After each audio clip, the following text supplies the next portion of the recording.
Hello everyone, welcome to in my YouTube channel UPSC academy. तो आज की इस वीडियो में हम बात करने वाले हैं पेट्रोलियम और उसके अगले का जितना भी हमारा चैप्टर है। ठीक है, तो इसमें हम स्टार्ट करते हैं। तो यहाँ पर जैसे पेट्रोल के बारे में आप सब जानते हैं थोड़ा बहुत, और उसको आपने देखा ही होगा। You know that petrol is use as a fuel. Petrol को हम एज अ फ्यूल यूज करते हैं। कहाँ पर? Light automobiles such as motorcycle में यूज करते हैं, स्कूटर्स में यूज करते हैं, कार्स में यूज करते हैं। Heavy motor vehicles like trucks, tractors run on diesel. ठीक है, petrol and diesel are obtain from the natural resource called petroleum. तो पेट्रोल और डीजल हमारे कहाँ से मिलते हैं? हमें ये पेट्रोलियम से मिलते हैं। तो पेट्रोल और डीजल आफ्टर प्रोसेसिंग क्या मिल जाएगा? इससे हमें पेट्रोल मिलेगा और हमें क्या मिलेगा? डीजल। ठीक है, जिसका हम मोटरसाइकिल, कार, ट्रक वगैरह में यूज करते हैं। ठीक है, अब देखो, do you know that how petroleum is formed? तो पेट्रोलियम हमारा जो है वो कैसे, ये जो पेट्रोलियम है जिससे हम पेट्रोल और डीजल बना रहे हैं, ये कैसे बनता है? ये बनता कैसे? तो petroleum was formed from organisms living in the sea. तो सी के अंदर जो ऑर्गेनिजम्स, जो बड़ी बड़ी मछलियाँ और भी बहुत सारी ऑर्गेनिजम्स हैं जो सी के अंदर रह रही हैं, उनसे बनता है। ठीक है, एज दीज ऑर्गेनिजम्स डाइड, जब ये ऑर्गेनिजम्स मर जाती हैं, डाइड हो जाती हैं, their bodies settled at the bottom of the sea. तो सी के बॉटम पर वो क्या हो जाती हैं? सेटल हो जाती हैं। And God converted with the layers of sand. तो वो जो है सैंड एंड क्ले, तो सैंड एंड क्ले के साथ मिलकर वो लेयर में कन्वर्ट हो जाती हैं। क्या बन जाते हैं? लेयर बन जाती हैं। अब देखो, ध्यान देना, अभी एक दो दिन का प्रोसेस तो नहीं है। ओवर मिलियंस ऑफ ईयर्स, मतलब मिलियंस ऑफ ईयर्स मतलब लाखों साल तक, मतलब लाखों साल तक ये प्रोसेस चलता रहता है। Absence of air, high temperature and high pressure. तो ये कंडीशन ध्यान रखना, हाई प्रेशर है, हाई टेम्परेचर एंड एयर वहां पर नहीं है। जो डेड ऑर्गेनिजम्स हैं वो कन्वर्ट हो जाती हैं किस में? पेट्रोलियम और नेचुरल गैस में कन्वर्ट हो जाती हैं। तो हमें दो चीजें मिलेंगी, क्या? एक पेट्रोलियम, दूसरा नेचुरल गैस। तो नेचुरल गैस भी आपके लिए इंपॉर्टेंट है। अब देखो, कुछ इस तरह का एक सेटअप होता है। अगर आप जो है ये सेटअप देंगे तो ये देखो क्या लिखा है, ये रॉक है आपकी। ठीक है, तो इम्परवियस रॉक, ये आपका जो है वो इस चैम्बर में गैस है। ये देखो यहाँ सेपरेट कर रखा है, इस तरह डिवाइड कर रखा है। फिर आपका ऑयल है और उसको उसके नीचे क्या? वाटर। तो सबसे नीचे वाटर है, फिर ऑयल है और गैस है। अब देखो ये अलग अलग है, ऐसा क्यों है? ये अलग क्यों है? तो वैसे तो ये देखा जाए तो ये यहाँ कोई पत्थर वगैरह नहीं है। ये गैस सबसे ऊपर होगी, फिर उसके नीचे ऑयल होगा, उसके नीचे वाटर होगा। अब ये सेपरेट क्यों है ये बताइए पहले, ये सोचिए आप कि सेपरेट क्यों? समझ रहे हैं आप? तो आपको जो है वो, अगर आपको गैस कलेक्ट करना हो तो आप देखो, ये पूरी ज़मीन है, मतलब जो आपकी सॉइल है वो है। ठीक है, आप इसके नीचे लगभग आप मान के चलो कि 50-60 फीट वो किलोमीटर किलोमीटर के हिसाब से जो आपको गड्ढा करना पड़ेगा नीचे, वेल कुआं खोदना पड़ेगा, काफ़ी गहरा होता है। ठीक है, तो यहाँ पर आप इस वेल को आपने बनाया, जो कुएं है उसको, और यहाँ से फिर ये गैस निकल रही है, यहाँ पर आप कनेक्ट कर लोगे। ऑयल के लिए आप जो ऑयल की रेंज है उसमें आप कुआं बनाइए, उतना गहरा गड्ढा, मतलब कुआं बनाइए, वेल बनाइए, फिर वहाँ से ये पूरा ऑयल जो है आप निकाल लेंगे। ये जो ऑयल होता है वो उसको पेट्रोलियम बोलते हैं। क्या बोलते हैं? पेट्रोल। ये पेट्रोल नहीं है ना, डीजल। इसको प्रोसेस करेंगे, इस ऑयल को प्रोसेस करेंगे, उसके बाद आपको जो है पेट्रोल और डीजल और भी चीज़ें मिल जाएंगी। ठीक है, यहाँ वाटर है तो सबसे नीचे वाटर, फिर ऑयल, फिर गैस। ऐसा क्यों हो रहा है? और उसके नीचे क्या? ये रिजर्वायर रॉक है ना। ये नीचे क्या है? ये पूरा पत्थर है। फिर बीच में ये आपको ऑयल, वाटर और गैस मिल गई। फिर आपका ये एक पत्थर हो गया है ना, रिजर्वायर रॉक हो गई। फिर इम्परवियस रॉक हो जाएगी। तो नीचे जो आपकी रॉक वगैरह, पूरा पत्थर वगैरह है जमीन के नीचे, है ना। तो यहाँ पर आप ध्यान दें तो ये ऐसा क्यों है? तो गैस की डेंसिटी सबसे कम होगी तो सबसे ऊपर है वो, फिर उसके नीचे ऑयल है, फिर उसके वाटर है। वाटर के कंपैरिजन में जो ऑयल की डेंसिटी होती है वो कम होती है, तो ऑयल की डेंसिटी कम तो वो ऊपर हो जाएगा। ठीक है, इसी फिगर के बारे में ये बात करें, कहना फिगर देखें हम 5.4 जो मैंने आपको समझाया, shows the deposits of the petroleum and natural gas. तो आपको ऊपर, सबसे ऊपर नेचुरल गैस मिल रही है, उसके नीचे पेट्रोलियम, जो ऑयल लिखा था। You see that layers containing petroleum, oil and gas is above the water. कह रहे हैं कि जो लेयर्स हैं, सबसे ऊपर लेयर गैस की है, उसके नीचे आपकी ऑयल की है, ऑयल के नीचे आपकी वाटर की है। तो ये लेयर्स में कैसे है? ये ऐसे सेपरेट लेयर क्यों है? ये ड्यू टू डेंसिटी है। ठीक है, why is it so? Recall the oil and gas are lighter than water. Water से लाइटर होती है और वो एक दूसरे के साथ क्या नहीं होती है? मिक्स नहीं होती। ठीक है, अब यहाँ पर जो ये पोर्शन जो है आपका हाईलाइट कर रखा है, इस पोर्शन को आप फोकस करें। तो इस पोर्शन को जब आप देखेंगे तो क्या लिखा है, the world's first oil well drilled, तो दुनिया की सबसे पहली ऑयल वेल, जो पहला कुआं था वो कहाँ पर खोदा गया था, वो यहाँ पर, ये जो एरिया है कहाँ, यूएसए में 1859 में पेंसिल्वानिया, तो पेंसिल्वानिया के अंदर। और 8 ईयर्स लेटर, 8 साल के बाद 1867 में oil was stuck at Makum इन असम, तो असम के अंदर फिर 1867 में वहां से निकाला गया। In India oil is found in Assam, Gujarat, Mumbai, तो इंडिया के अंदर जो ऑयल है, जो आपका पेट्रोलियम, वो कहाँ कहाँ मिलता है, याद रखना ये आप, सबसे ज़्यादा Assam, Gujarat, Mumbai high and the river basin of the Godavari and Krishna, तो ये वो एरिया है जहाँ पर पेट्रोलियम मिलता है इंडिया में। असम हो गया आपका, गुजरात है, मुंबई, ठीक है। अब देखो ये जो पेट्रोल, जो ऑयल निकाल रहे हो आप, जो ऑयल हम बात कर रहे हैं, जो पेट्रोलियम है, तो जो पेट्रोलियम आप जो निकाल रहे हैं, उस पेट्रोलियम को आपको क्या करना है, रिफाइन करना है। क्या करना है, रिफाइन करना है।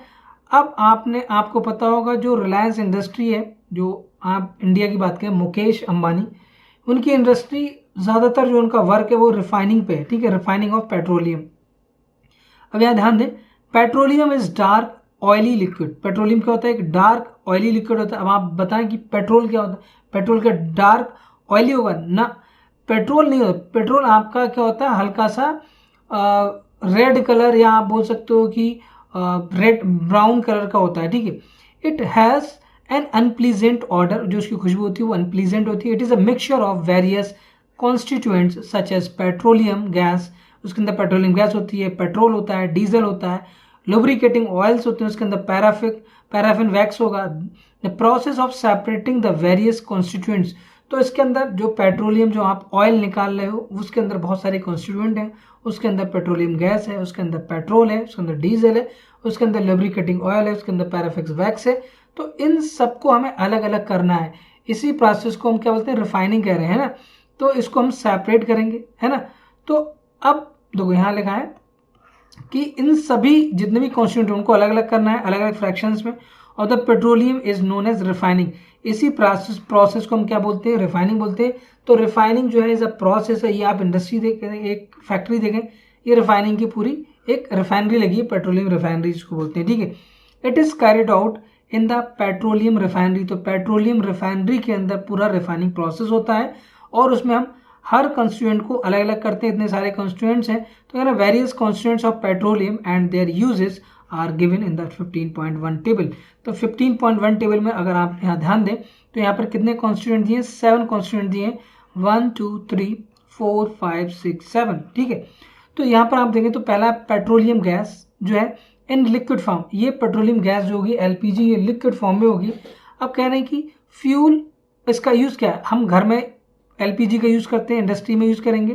पेट्रोल का आप पता है, मोटर फ्यूल में जो aviation fuel, solvent for dry cleaning, तो ड्राई क्लीनिंग में सॉल्वेंट की तरह यूज़ करते हैं। कैरोसिन का हम यूज़ करते हैं, कैरोसिन जो आपने मिट्टी का तेल जिसको बोलते हैं। Fuel for stoves, lamps and jet aircraft. Diesel का हम कहाँ यूज़ करते हैं, जो हैवी मोटर्स होती हैं, व्हीकल्स जैसे इलेक्ट्रिक जनरेटर्स हो गया, आपके ट्रक हो गया, बड़ी बड़ी जो गाड़ियाँ होती हैं। लुब्रिकेटिंग ऑयल हम कहाँ का यूज़ करेंगे, लुब्रिकेशन में यूज़ करेंगे। पैराफिन वैक्स जो है आपका ऑइंटमेंट बनाने में यूज़ करते हैं, जो आपने ऑइंटमेंट देखे, जो आपकी ऑइंटमेंट आपने देखे होंगे ना, जो आप मेडिकल वगैरह से लाते हैं। कैंडल्स बनाने में यूज़ करते हैं, वैसलीन बनाने में यूज़ करते हैं। बिटुमेन का आपको मैंने बताया था कि पेंट्स में, रोड सरफेसिंग के लिए वहाँ पर यूज़ करते हैं। पहले जो आपको पता है यहाँ पर हम कोलतार यूज़ करते थे, अब कोलतार यूज़ ना करके हम क्या यूज़ करते हैं, बिटुमेन यूज़ करते हैं, ठीक है। चलिए अब यहाँ पर हम देखते हैं, ये जो डार्क जो आपको हाईलाइट पोर्शन कर रखा है इसको देख लेते हैं। Many useful substances are obtain from petroleum and natural gas. अब आपने देखा होगा कि यहाँ पर कितने इंपॉर्टेंट सब्सटीट्यूएंट्स हैं इसके, बहुत सारे, देखो ये सारे, है ना, कितने इंपॉर्टेंट है। इस अब सोचो अगर ये ना हो तो कैसे काम चलेगा, है ना। अब क्या, these are termed as petrochemicals, इनको हम क्या कहते हैं, पेट्रोकेमिकल्स कहते हैं। तो जितने भी सब्सटेंस हम बना रहे हैं पेट्रोलियम से, उनको पेट्रोकेमिकल्स कहते हैं। These are used in the manufacture of, detergents में यूज होते हैं, फाइबर्स में यूज होते हैं, जिसमें अभी हमने पढ़ा था ना सेकंड चैप्टर। तो जो थर्ड चैप्टर था, polyester, nylon, acrylic, ETC, polythene and other man made plastic, hydrogen gas obtained from the natural gas is used in the production of fertilisers मतलब urea due to the great commercial importance of petroleum is also called black gold. इसलिए हम petroleum को क्या कहते हैं, black gold कहते हैं। क्यों कहते हैं? क्योंकि आपको पता है जो गोल्ड है वो काफ़ी ज़्यादा महंगा होता है, उसकी इंपॉर्टेंस बहुत ज़्यादा है, उसकी वैल्यू बहुत ज़्यादा है, इसलिए पेट्रोलियम की भी उसी तरह से काफ़ी ज़्यादा वैल्यू है। पेट्रोलियम का जो कलर होता है वो ब्लैक कलर का है, इसलिए इसको ब्लैक गोल्ड हमने यहाँ कह दिया। अब इसका लास्ट टॉपिक देख लेते हैं जो है नेचुरल गैस। तो नेचुरल गैस क्या है हमारी? कह रहे natural gas is very important fossil fuels. जो हमारी देखो ऊपर गैस थी और नीचे क्या था, पेट्रोलियम। तो गैस ऊपर वाली इसकी बात कर रहे हैं हम, because it is easy to transport through pipes. इसको हम बहुत आसानी से पाइप्स के जरिए क्या कर सकते हैं, ट्रांसपोर्ट कर सकते हैं। Natural gas is stored under high pressure and as compressed natural gas. तो इसको हम जो नेचुरल गैस को हम सीएनजी, तो इस सीएनजी आपने देखा होगा बहुत सारी व्हीकल में हम यूज़ करते हैं, यहाँ तक कि हम घरों में इसका यूज़ करते हैं किचन के अंदर खाना बनाने के लिए। CNG is use for power generation. It is not being used as a fuel for transport vehicles because it is less polluting, it is cleaner fuel. ये क्या है, देखो एनवायरनमेंट के लिए बहुत हेल्पफुल है, ये क्लीनर है, काफ़ी साफ है, इससे बहुत ज़्यादा गैसेस CO2 वगैरह नहीं निकलती है। These great advantage of CNG is that it can be used directly for burning in homes। घरों में हम यूज करते हैं एंड फैक्ट्रीज के अंदर यूज करेंगे। Where it can be supplied through pipes, हम पाइप के थ्रू सप्लाई कर सकते हैं। अब आप बड़े बड़े शहरों में देखेंगे, मुंबई है, आपका दिल्ली है, तो ऐसे शहरों में आपको घरों में जो है जैसे आपका बिजली का कनेक्शन होता है, लाइट का कनेक्शन होता है, इलेक्ट्रिसिटी का जब कनेक्शन होता है, उसी तरह से आपका जो है वो आपका CNG का भी कनेक्शन आता है। किसका? कंप्रेस्ड नेचुरल गैस का भी कनेक्शन होता है और उसका प्रॉपर हर महीने बिल आता है। कोई गैस सिलेंडर वगैरह की ज़रूरत नहीं है। अब गांव वगैरह में या छोटे शहरों में ये फैसिलिटी आज भी अभी भी नहीं है, बट बड़े शहरों में ये फैसिलिटी आज भी है। ठीक है, जैसे आपका बिल जितना आप यूज़ करोगे उस हिसाब से बिल आएगा, ऐसे ही इसका भी बिल आता है। ये थोड़ी सस्ती भी होती है LPG के अकॉर्डिंग मुकाबले। ठीक है, such a network of pipelines exist in Vadodara, Gujarat and some parts of Delhi and other places. Natural gas is also used as starting material for manufacturing of number of chemicals and fertilizers। तो बहुत सारे chemicals और fertilisers को बनाने के लिए हम natural gas का यूज़ करते हैं। India has vast resource of natural gas. हमारे पास नेचुरल रिसोर्सेज के बहुत सारा रिजर्व है, हम वहाँ से आराम से निकाल सकते हैं। In our country natural gas has been found in Tripura. कहाँ? त्रिपुरा में, राजस्थान में, महाराष्ट्र के अंदर है, and in the Krishna Godavari delta. तो कृष्णा गोदावरी डेल्टा, तो ये एरिया जो एरिया मैं बता रहा हूँ वो इंपॉर्टेंट है, उनको आप याद रखना। Can coal, petroleum and natural gas be prepared in the laboratory? No, इनको नहीं बना सकते। क्यों? क्योंकि इनको बनाने के लिए मिलियंस ऑफ ईयर्स चाहिए। क्या? मिलियंस ऑफ ईयर्स चाहिए? No, their formation is a very slow process and conditions for their formation can not be created in the laboratory. और उस तरह की कंडीशन, उतना हाई प्रेशर हम जनरेट नहीं कर सकते, उस तरह की जो एनवायरनमेंट है वो हम क्रिएट नहीं कर सकते लेबोरेटरी के अंदर। अब देखो यहाँ लिखा है some natural resources are limited. तो कुछ नेचुरल रिसोर्सेज ऐसे हैं जो लिमिटेड हैं, तो उनको हमें अच्छे से यूज़ करना है, सावधानी के साथ यूज़ करना है, हमें बहुत ज़्यादा यूज़ नहीं करना है। ठीक है, अब देखो you have studied in the beginning of this chapter that some natural resources are exhaustible. तो इनको क्या बोलेंगे? Exhaustible, like fossil fuels, forest and minerals. ठीक है, ETC। तो ये क्या है? ये ऐसे रिसोर्सेज हैं जिनका हम यूज़ करेंगे तो ये क्या हो जाएंगे, कुछ टाइम के बाद ख़त्म हो जाएंगे। ठीक है, ज़्यादा यूज़ करेंगे तो कह रहे हैं you know that coal and petroleum, जो आपके हैं coal and petroleum are fossil fuels हैं। It required the dead organisms. तो ये जो बनते हैं उनको बनने में कितना टाइम लगेगा? मिलियंस ऑफ ईयर्स लग जाते हैं, लाखों साल लग जाएंगे to get converted into the fuels.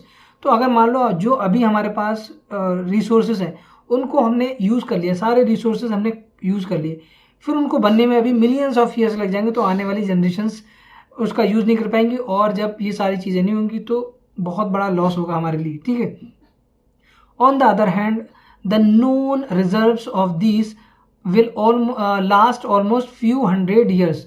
तो लगा कि कुछ सालों तक हैं, 100 ईयर्स, कुछ मतलब 200-300 साल, कुछ जो है वो 50-60 साल के लिए हैं, अगर इसी रेट से अगर हमने इनको कंज्यूम किया। कह रहे moreover burning of these fuels is a major cause for air pollution. अगर हम इन फॉसिल फ्यूल्स को बर्न करें, जैसे डीजल को हम बहुत ज़्यादा यूज़ करेंगे, मिट्टी का तेल, तो उससे बहुत सारा क्या निकलता है? धुआं निकलता है, और ये एयर पोल्यूशन का रीज़न है। तो एयर पोल्यूशन को हमें जो है वो जितना कम से कम करना है उतना हमारे लिए अच्छा रहेगा, उतना ही हमारी जो एनवायरनमेंट उतना क्लीन रहेगा। They are use also link to global warming. तो ग्लोबल वार्मिंग हमें अगर कम करना है, ग्लोबल वार्मिंग को हमें प्रिवेंट करना है, कम करना है, बचाना है, तो हमें जो है वो ऐसे प्रोडक्ट का कम यूज़ करना है। It is therefore necessary that we use these fuels only when absolutely necessary. तो जब हमें ज़रूरत है, जब हमारे पास कोई दूसरा ऑप्शन नहीं है, तब हम इन ऑप्शंस को हम यूज़ करें, इन फ्यूल्स को यूज़ करें, अदरवाइज ना करें। This will result in the better environment, smaller risk of global warming and their availability for longer period of time. और अगर हम कम यूज़ करेंगे तो बहुत ज़्यादा टाइम के लिए वो चलेंगे। अब तो ये इंपॉर्टेंट है यहाँ पर, ये करें कि in India the petroleum conservation research association, PCRA इसकी शॉर्ट फॉर्म है, advises people how to save petrol diesel while driving, their tips are. तो करें कि जब भी आप ड्राइव करें तो हम अपने पेट्रोल को और डीजल को कैसे बचा सकते हैं रोड के ऊपर, कि हम उसका कम से कम यूज़ कैसे कर सकते हैं। देखो अब यहाँ देखिए, पहला लगा है कि drive at a constant and moderate speed as far as possible. तो आप जब भी ड्राइव करें, ठीक है, जब भी ड्राइव करें तो आप जो है कैसे करें, एक कांस्टेंट स्पीड से करें, और आप जो है मॉडरेट स्पीड लें। आपको 20 पे भी नहीं चलना, तो आप एक मॉडरेट 40, 50, 60, तो 40 to 60 अराउंड है ना, ये मॉडरेट स्पीड से आप चलते रहें, जिससे कि आपकी गाड़ी भी अच्छी रहेगी और आपका जो है पेट्रोल कम से कम यूज़ होगा, डीजल कम से कम यूज़ होगा। Switch off engine at traffic light. जब ट्रैफिक लाइट आपको पता है 2 मिनट की है, तो आप उसको क्या करते हैं, ऑफ कर दें, ठीक है। और at a place where you have to wait, जहाँ पर आपको वेट करना है। ऐसा नहीं गाड़ी चला के छोड़ दी, 15-20 मिनट तक गाड़ी चल रही, तो उससे आपका पेट्रोल या डीजल जो भी फ्यूल है वो ज़्यादा यूज़ होगा। Ensure correct tyre pressure. तो टायर प्रेशर आप करेक्ट इंश्योर करें कि टायर में अगर हवा नहीं है तो ज़्यादा पेट्रोल यूज़ करेगा, तो आप कोशिश करें कि प्रॉपर जो है उसके अंदर टायर का प्रेशर बना कर रखें, उसमें जो हवा है वो एकदम प्रॉपर रखिए, ज़्यादा मतलब जितनी उसका एक लेवल है उस लेवल तक रखें, है ना, कम ना होने दें, कम हो तो फिर से डाल लें, जिससे कि क्या होगा कि आपका जो टायर में अगर हवा कम होगी तो पेट्रोल या डीजल ज़्यादा यूज़ होगा। कहना ensure regular maintenance of the vehicle. तो व्हीकल को आप जो है बार बार उसकी सर्विस कराते रहें, सर्विस नहीं कराएंगे तो ऑयल ज़्यादा कंज्यूम करता है, वो जो आपकी बोलते हैं एवरेज, तो माइलेज जो होता है वो कम देता है, ठीक है, कोई भी व्हीकल होगा। अब इसमें हम लास्ट पॉइंट पे चलते हैं। देखो मैंने हमेशा कहा है कि इस पोर्शन को आप हमेशा एक बार ज़रूर देखें, ज़रूर इसको पढ़ें। हमने जो कीवर्ड्स हैं इसके अंदर कोल है, कोल गैस है, कोल tar, Coke, fossil fuel, natural gas, petroleum, petroleum refinery. तो ये आपके कीवर्ड्स हैं। जब भी ये कीवर्ड पढ़े तो आप पढ़ें what is coal, what is coal gas, what is coal tar, coke क्या है, फॉसिल फ्यूल, ऐसे करके आप इनसे क्वेश्चन करें। फिर आप क्या इन क्वेश्चंस के आंसर दे पा रहे हैं? अगर आप दे पा रहे हैं तो इसका मतलब आपको चैप्टर थोड़ा तैयार है, ठीक है। और यहाँ पर फटाफट आप रिवाइज कर लें। जैसे यहाँ पहला अगर आप देखें, यानी coal, petroleum and natural gas are fossil fuels. Fossil fuels were formed from the dead remains of the living organisms millions of years ago. तो millions of years ago ये बने थे। Fossil fuels are exhaustible resource. Coke, coal tar, coal gas are products of coal. तो coal से ही तीनों चीजें बनी है। Petroleum gas, petrol, diesel, kerosene, paraffin wax, lubricating oil are obtained by the refining petroleum. तो पेट्रोलियम से बनते हैं। कैसे बनेंगे? एक प्रोसेस होता है, उस प्रोसेस को रिफाइनिंग कहते हैं। ये प्रोसेस कहाँ होगा? रिफाइन, कौन सी? पेट्रोल या पेट्रोलियम रिफाइनरी के अंदर होगा। Coal and petroleum resources are limited, we should use them judiciously. कैसे? उसको हमें जुडिशियसली यूज करना है। आपको जो है जितना ज़रूरत हो, जब आपको उसकी ज़रूरत हो तभी आप यूज़ करें, अदरवाइज आप उसको यूज़ ना करें। तो आई होप कि आपको ये पूरी वीडियो समझ में आई होगी।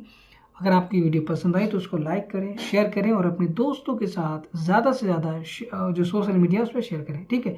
नेक्स्ट वीडियो मिलते हैं, तब तक के लिए बाय, टेक केयर, जय हिंद। I am Atiq Ahmad, signing of.